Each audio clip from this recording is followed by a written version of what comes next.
अस्सलाम वालेकुम YouTube family, कैसे हैं आप सब। उम्मीद करता हूँ अल्लाह के फजल करम रहमत के साथ ठीक होंगे। तो फ्रेंड, आज हम बना रहे हैं बीफ आलू कीमा। बनाने का बहुत ही आसान तरीका है और बहुत ही जल्दी बन जाता है।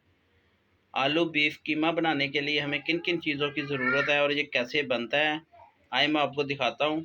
वीडियो शुरू करने से पहले एक ही रिक्वेस्ट होती है, जिन्होंने अभी तक चैनल को सब्सक्राइब नहीं किया वो प्लीज़ जल्दी से मेरे चैनल को सब्सक्राइब कर लें और साथ ही बेल का बटन ऑल पे कर लें, ताकि नेक्स्ट नई आने वाली वीडियो का नोटिफिकेशन सबसे पहले आपको मिल जाए।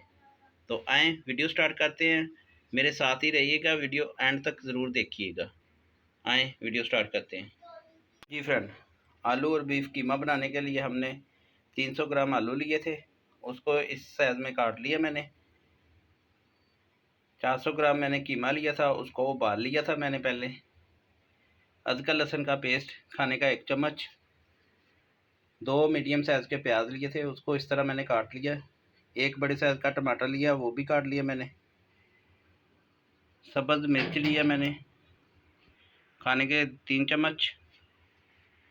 सब्ज़ धनिया लिया मैंने। दातन मिर्च लिया। हल्दी ली है मैंने। धनिया पाउडर लिया है। नमक लिया है और गरम मसाला लिया है। ये अपने टेस्ट के मुताबिक कम या ज़्यादा आप खुद कर सकते हैं। तो बनाना स्टार्ट करते हैं।